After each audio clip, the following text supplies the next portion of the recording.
கர்த்தருடைய பரிசுத்த நாமத்துக்கு ஸ்தோத்திரம். எங்களுக்கு டிசம்பர் 2021 மேரேஜ் ஆச்சு. 3 months கழிச்சு மார்ச்ல வந்து நான் கன்சீவ் ஆனேன். 2 monthsக்கு அதுக்கப்புறம் போய் செக்அப் பண்ணலாம். செக்அப் போகும்போது குழந்தைக்கு ஹார்ட் பீட் இல்லைன்னு சொல்லிட்டாங்க. ரொம்ப வருத்தமாக இருந்துச்சு. சரி ஆண்டவர் அடுத்தது வரணும் ட்ரை பண்ணிட்டு இருந்தோம். அடுத்தது வந்து ஜனவரி 2023 ப்ரெக்னென்சி டெஸ்ட்டு பாசிட்டிவ் வந்துச்சு. ரொம்ப சந்தோஷமாக ஹாஸ்பிட்டலுக்கு போனோம். அவங்க ஸ்கேனில் பார்த்துட்டு யூட்ரஸில் வந்து உங்களுக்கு குழந்தையே தெரியல அப்படின்னாங்க. அப்புறம் சரி பிளட் டெஸ்ட் எடுத்து பார்க்கலாம் அப்படின்னு குழந்தையோட ஹார்மோன் வந்து ஃபீட்டல் ஹெச்சிஜி ஹார்மோன், குழந்தை க்ரோத் ஆகிற ஹார்மோன் வந்து 9% இருக்குது உங்களுக்கு. ஆனால் வந்து யூட்ரஸ்க்கு உங்களுக்கு குழந்தை இல்லை, யூட்ரஸ்க்கு போகிற டியூப்பில் வந்து ஒரு ஃபார்ம் இருக்குது. அதுலேயே அது வளர்ந்துச்சுன்னா அந்த டியூப் வச்சு உங்கள் உயிருக்கு வந்து பாதிப்பாயிடும் அப்படின்னு சொன்னாங்க. இதை அவாய்ட் பண்ணி தான் ஆகணும் அப்படின்னாங்க. ஆப்ரேஷன் தான் பண்ணணும், லேப்ரோஸ்கோப் மூலமாக உங்களுக்கு ஆப்ரேஷன் தான் பண்ணுவாங்க. நான் ஒரு இன்ஜெக்ஷனாக இருந்தேன். ஒரு சைடு குழந்தை இல்லை, இன்னொரு சைடு ஆப்ரேஷன் ரொம்ப பயமாக அழுதுட்டு நாங்கள் இருந்தோம். அந்த ஹாஸ்பிட்டல் ஃபெசிலிட்டி இல்லைன்ட்டு இன்னொரு ஹாஸ்பிட்டலுக்கு எங்களுக்கு அனுப்பிட்டாங்க. நைட்டு தான் போனோம். என்ன பண்ணுறதுன்னு இப்போ அடுத்த நாள் வந்து பிளட் டெஸ்ட் எடுத்து பார்த்துட்டு ஆப்ரேஷன் பண்ணிடலாம் அப்படின்னு சொல்லிட்டாங்க. அவங்க ஃபேமிலியோடு சேர்ந்து ஜபம் மட்டும்தான் பண்ணுவேன். அவங்க அன்றைக்கி நைட் ட்ரீட்மெண்ட் பார்க்கல, எங்களுக்கு ரொம்ப லேட்டாக இருக்கிறதுனால உங்களுக்கு எந்த ட்ரீட்மெண்ட் இல்லைன்னு ஸ்கேன் மட்டும் எடுத்துட்டு அட்மிட் பண்ணிட்டாங்க. ப்ரேயர் மட்டும்தான் பண்ணிட்டு இருந்தோம்.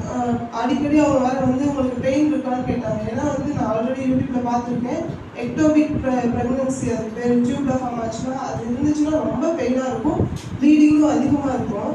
ஆனால் இயேசுவோட கிருபையினால அந்த சோதனையிலும் எனக்கு அந்த ரெண்டுமே இல்லாமல் இயேசுவை பாதுகாத்தாரு. அப்புறம் அந்த ரொம்ப நைட் அழுது ஜோம் பண்ணிகிட்டே இருந்தோம். ஃபேமிலியோடு ஜோம் பண்ணோம், பாஸ்டர் கூப்பிட்டு சொல்லிட்டு ஜோம் பண்ணிட்டு இருந்தோம். அப்புறம் அடுத்த நாள் வந்து திரும்ப ஸ்கேன் எடுத்துட்டு வாங்க வேறு பக்கம் கொடுத்தாங்க. பிளட் டெஸ்ட் கொடுத்துட்டு ஸ்கேனர் போனோம். ப்ரேயர் மட்டும்தான், எந்த ட்ரீட்மெண்ட்டும் இல்லை. அடுத்த நாள் காலையில் அந்த வீட்டில் பிளட் டெஸ்ட் பார்த்தோம்னா 4000 குறைஞ்சு 5000 மாறி இருந்தது. 9000 இருந்தது வந்து 5000 மாறிடுச்சு. டாக்டர் சொன்னாங்க இந்த 5000 இருக்கிறனால உங்களுக்கு ஆப்ரேஷன் தேவையில்லை, இன்ஜெக்ஷன் மூலமாகவே நம்ம வந்து ரிமூவ் பண்ணிடலாம் அப்படின்னாங்க. அப்புறம் அதுக்கப்புறமா ஜாப் பண்ணிட்டு இருந்தோம். அவங்களோட பெரியவங்க கிருபைனால. அப்புறம் ஒரு 6 months கழிச்சு செக்அப் போகலான்னு போனோம். அப்போ சொன்னாங்க உங்களுக்கு ஏஜ் அதிகமாகிட்டே இருக்கிறதுனால உங்கள் 2 பேருக்கும் வந்து சில ட்ரீட்மெண்ட்ஸ் கொடுக்கணும், அதனால வந்து பிளட் டெஸ்ட்லாம் நிறைய எங்களுக்கு டெஸ்ட் எழுதி கொடுத்தாங்க. அதுக்கப்புறமா உங்களோட யூட்ரஸ் அது போகிற டியூப் ஃபார்ம் ஆகிருக்கணும்னா இருந்ததுனால பிளாக் ஆகிருக்கலாம், அதனால உங்களுக்கு பேபி கன்சீவ் ஆகாமல் இருக்கலாம் அப்படின்னாங்க.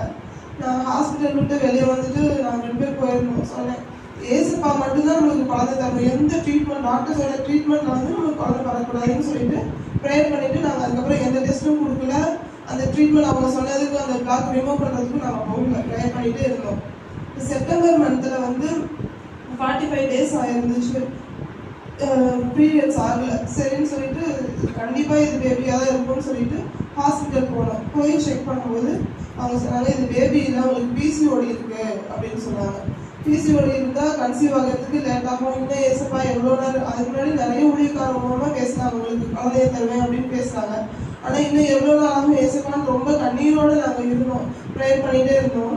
அப்போ அக்டோபர் 2 வந்து இங்கே ப்ரேயர் இருந்துச்சு, பர்வீஸ் பாஸ்டர் வந்துருவாங்கன்னு சொல்லிட்டு ஆண்டி உங்களுக்கு ஃபோன் பண்ணி வர சொன்னாங்க. எனக்கு ரொம்ப கண்ணீரோடு தான் அந்த ப்ரேயருக்கு நாங்கள் வந்தோம்.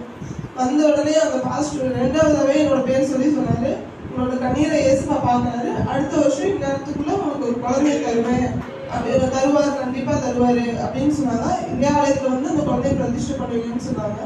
நாங்களும் ப்ரேயர் பண்ணிட்டு ரொம்ப வருத்தத்தோடு தான் போனோம். சரி ஏசுப்பா தருவார்னு விசுவாசிச்சோம்.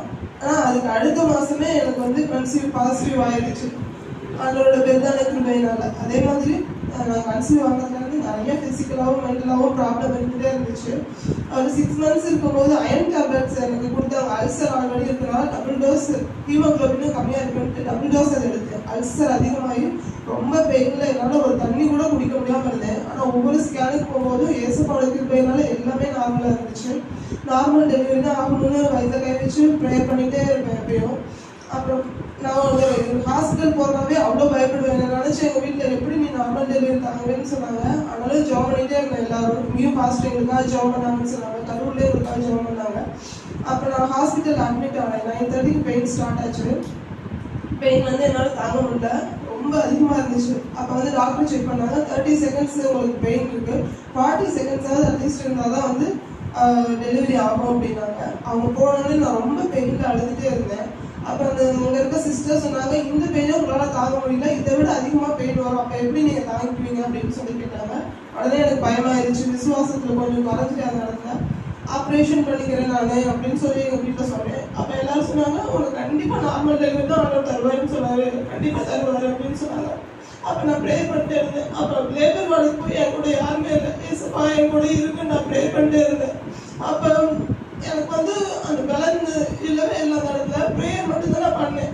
ஏசப்பா அந்த இடத்துல ஆண்டவர் எனக்கு ஒரு வசனத்தை கொடுத்தாரு, என்னுடைய பலத்தினால வந்து நான் உன்னை பூர்ணப்படுத்துவேன் அப்படின்னு சொல்லி, பலவீனத்துல என் பலன் பூர்ணமா விளங்கும் அப்படின்னு சொன்னாரு. நான் வந்து அந்த பெயின்ல தாங்கிக்கிட்டு அந்த வசனத்தை மட்டும் மனசுக்குள்ள சொல்ல ஆரம்பிச்சேன்.